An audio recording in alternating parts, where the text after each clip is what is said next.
You know those picture-perfect suburbs where every lawn looks like it's been vacuumed and the only sound after dinner is the hum of sprinklers? That's Silver Bend for you. Tucked between rolling hills and a decent commute to the city, our little HOA-governed slice of America sells itself as family-friendly harmony with modern conveniences. White fences, two-car garages, kids on bikes, the whole postcard deal.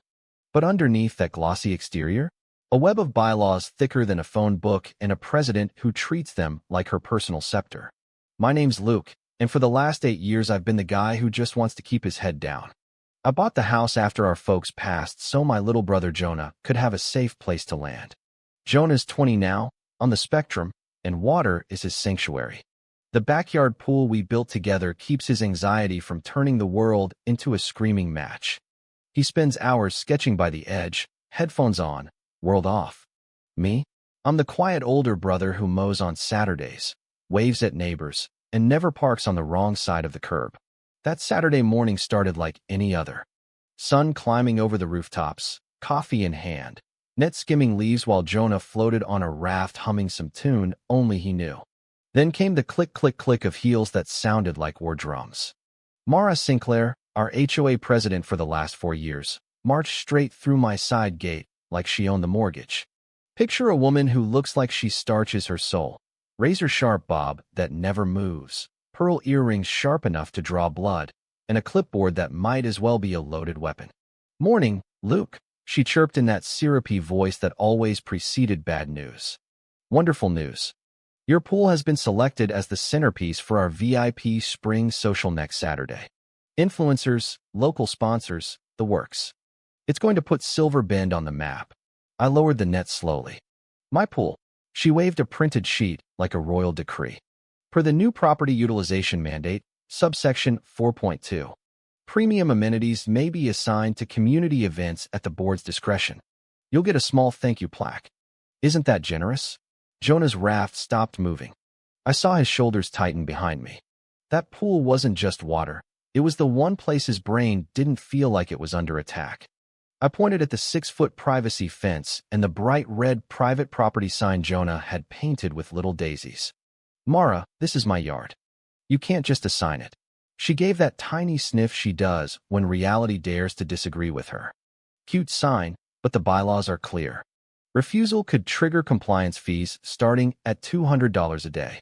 We wouldn't want to make the neighborhood look uncooperative, would we?" There it was, the classic HOA guilt trip, weaponized politeness. She smiled like she'd already won, heels stabbing the patio as she spun and left. I stood there staring at the empty gate, blood already simmering. Jonah paddled over, voice small. "She can't really do that, right?" I wanted to say no, but I didn't know yet. That was the first crack in the perfect suburban facade. 3 days later, the first official notice appeared taped to our front door like a wanted poster. Official reservation confirmation. For hours of pool access, house restrooms for guests, and a warning that interference would result in escalating fines plus possible lien on the property. Jonah's hands shook when he brought it inside. I sat him down, tried to keep my voice steady, but inside I felt that hot twist of protectiveness you only get when someone threatens the one safe space your kid has. I called the management company that supposedly oversees our HOA cluster. The woman on the phone sounded like she'd heard this 1,000 times. "Boards have wide latitude interpreting bylaws, sir. Best to attend the next meeting in 3 weeks. The party was in 5 days. Super helpful. That night, I lay awake listening to Jonah's quiet breathing down the hall. I pulled out the actual deed and the real bylaws, not Mara's bedtime story version. Page after page of legalese, but one line glowed like neon. No private residential amenity may be commandeered without written owner consent and majority board vote with documented minutes. Mara had skipped every single step. I wasn't looking for trouble. But when you push a guy who spent years minding his own business and you threaten the only peace his brother has, you light a fuse you can't blow out. By Monday, the neighborhood grapevine was humming. Rudy, the retired pipe fitter 3 houses down, stopped by with a box of donuts and his terrier Max. "Saw Mara at the clubhouse yesterday," he said, mouth full. "Bragging about non-refundable deposits from influencers. Called your backyard Silver Bend's premier aquatic oasis." Even photoshopped palm trees on the flyer she posted at the entrance. Kid, she's all in. Jonah showed me the flyer later. Glossy, my pool front and center, VIP tickets $150, limited availability. My blood pressure hit the roof. She wasn't just borrowing my pool. She was selling it like a venue she owned. I tried playing nice one more time. Emailed the board requesting a copy of the meeting minutes that supposedly approved this mandate. Mara's reply came in 20 minutes. Board discretion is final. Further correspondence will be considered harassment. Classic. That's when the small injustices started piling up like dominoes. Tuesday, a violation notice for unauthorized yard signage, Jonah's Little Flowers sign. Wednesday, a fine for excessive noise because Jonah laughed too loud while floating. Thursday, Mara's second-in-command Janice strolled past with her poodle and casually mentioned, Mara says the influencers are flying in from LA. It would be a shame if anything disrupted the community's big moment. The threat was so thinly veiled it might as well have been written in neon. I kept my mouth shut in public, smiled at the mailbox, waved like nothing was wrong. But every night after Jonah crashed, I was at the kitchen table with highlighters and the bylaws, cross-referencing every line. I discovered something beautiful. Mara had rewritten the property utilization mandate herself 2 months ago without a proper vote. No minutes, no quorum, just her signature. Jonah caught me one night. You're not letting her win, are you? His voice cracked. I ruffled his hair. Not a chance, buddy. But we do this smart. Rudy became my eyes and ears. He'd text me screenshots of the community Facebook group where Mara was posting countdowns. Only 48 hours until Silver Ben shines, with my address tagged. The comments were gold. So generous of Luke. What a community player. I wanted to scream. Instead, I saved every screenshot, timestamped, watermarked. By Friday, I'd had enough of the slow boil. I printed a polite letter. Pool undergoing urgent owner-initiated maintenance until further notice. Access denied per deed rights. I caught Janice power walking her poodle and handed it over with a smile. Mind passing this to Mara? HOA business. She looked at me like I'd offered her a live grenade, but she took it. That night, I dragged the old submersible pump out of the shed, dusted it off, and smiled for the first time in days. If Mara wanted my pool so badly, she could have it, just without the water part. The plan was simple, legal, and deliciously petty. Saturday morning arrived with the kind of quiet that feels like the calm before a hurricane. I was up before the sun, coffee strong, pump ready. Jonah watched from the window, sketchbook in hand, eyes wide with that mix of fear and excitement only kids who've been pushed too far can show. "You're really doing it?" he asked.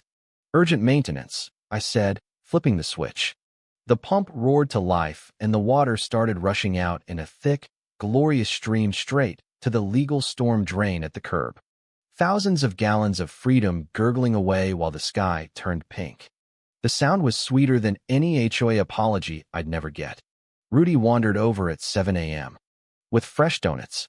"Son, this is the kind of lawful evil that gets you saint status in heaven." Max lifted his leg on my rosebush in solidarity. Around 9 a.m. My phone buzzed, an unknown number. I almost ignored it, but something made me answer. The voice on the other end was a woman named Diane, former HOA treasurer who'd quit 2 years ago. "Luke, I saw the flyers. You need to know Mara's been running this scam for years.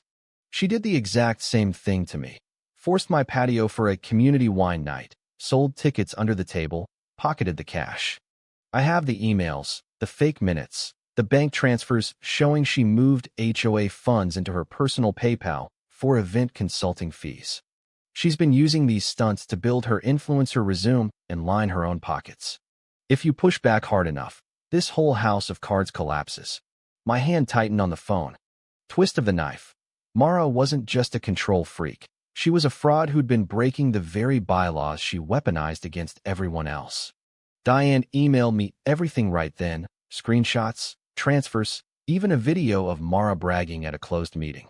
I forwarded copies to my cloud, to Rudy, and to a lawyer friend who owed me a favor. The game had just changed from defense to checkmate.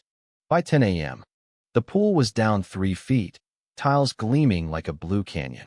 I planted the giant, "Pool closed, urgent owner repairs, no trespassing" sign right at the gate, angled so every arriving car would see it first. Jonah helped tape it, grinning for the first time in weeks. Then the tires screeched. Mara's white SUV jerked to a halt like it had been personally betrayed. She exploded out, Janice scrambling behind, heels stabbing concrete. "Luke, what in God's name is this?" I stayed seated, coffee steady. "Morning, Mara. Lovely day for maintenance." Her face went from pale to nuclear. "You are deliberately sabotaging an HOA-sanctioned event. This is illegal. The mandate." I held up the deed like a shield. "Actually, the real bylaws say otherwise. No consent, no vote, no right." "Oh, and those non-refundable tickets you've been selling? Interesting accounting." She sputtered. Janice actually gasped. Mara tried the shame route again. "You're making the whole neighborhood look bad in front of influencers." I smiled. "Funny, because according to the emails I just received, you've been making the neighborhood your personal ATM for years." I didn't show her the proof yet, just planted the seed. Her eyes widened like she'd been caught with her hand in the cookie jar, and the jar was on fire. The next 2 hours were pure theater. Mara paced my driveway like a caged tiger, phone glued to her ear, whispering frantic instructions to the setup crew that was now pulling up in white vans. "Ignore him. The mandate covers this," she hissed at them. The crew looked at the empty pool, the hoses, my calm lawn chair posture, and slowly started unloading tables anyway, right onto my driveway, because they couldn't cross the gate. Jonah watched from the window, sketching the whole scene like it was performance art. Rudy set up a folding chair on his lawn with popcorn. Neighbors started drifting out, pretending to water flowers while actually filming on their phones. The Suburban gossip machine was in overdrive. At 11:45, the first luxury SUVs rolled in. Women in wide-brim hats that could double as satellite dishes. Men in linen suits that screamed, "I paid extra for the VIP package." Mara tried to herd them toward my gate like a desperate sheepdog. "Right this way, everyone. The aquatic oasis is just." They saw the sign. They saw the empty canyon of a pool. One woman in a hat the size of a satellite dish turned to Mara. "Is this performance art?" A guy next to her waved his printed ticket. "We paid $150 for this. My wife flew in from Miami." Mara's voice cracked into full Karen mode. "Luke, open this gate right now, or I'm calling the police." I stood up slow, stretched. "Go ahead. I'll even dial for you." She did. 2 cruisers rolled up minutes later, lights flashing, but no sirens, because even the cops knew this was peak suburbia nonsense. Officer Miller, a tall guy who'd clearly handled his share of HOA wars, listened to Mara's frantic rant about vandalism and HOA-sanctioned events. Then he turned to me. I handed him the deed, the bylaws, and, casually, printed copies of Diane's emails. "Officer, this is my private property. Maintenance is owner's right. And it appears the event organizer may have sold tickets without proper authorization."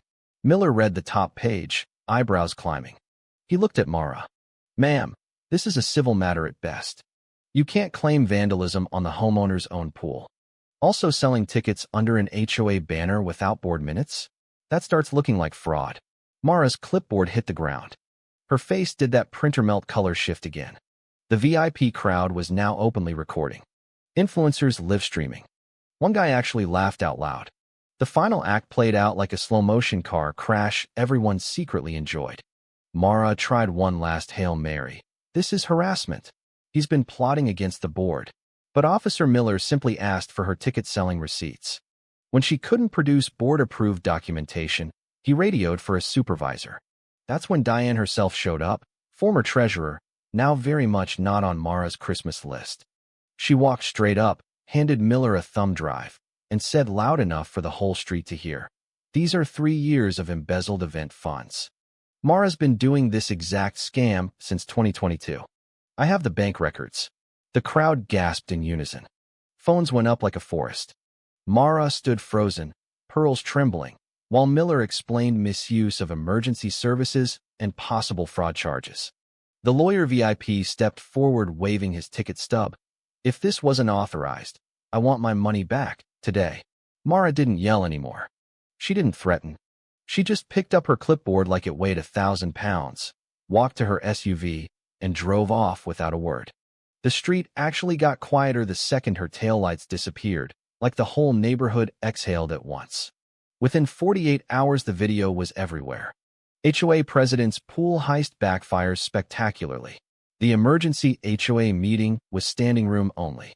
Mara resigned before they could even call the vote. Janice bailed the same night. A new board was elected by acclamation. Normal people who actually read the bylaws. The fines against me dropped. The new board even sent a fruit basket with a note. Sorry for the inconvenience. Jonah's back at the pool every day now, sketching bigger and bolder than ever. The water's refilled, crystal clear, and the fence has a fresh coat of paint. Rudy still stops by with donuts. Kid, you didn't just drain a pool. You drained a swamp. And me?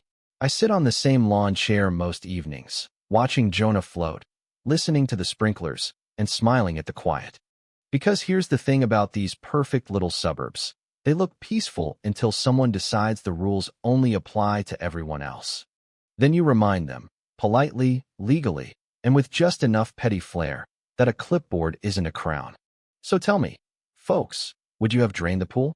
Or would you have gone even further? Drop your thoughts below, because this story always starts the best debates. And if you're dealing with your own HOA Karen right now, just remember, the bylaws are on your side if you actually read them.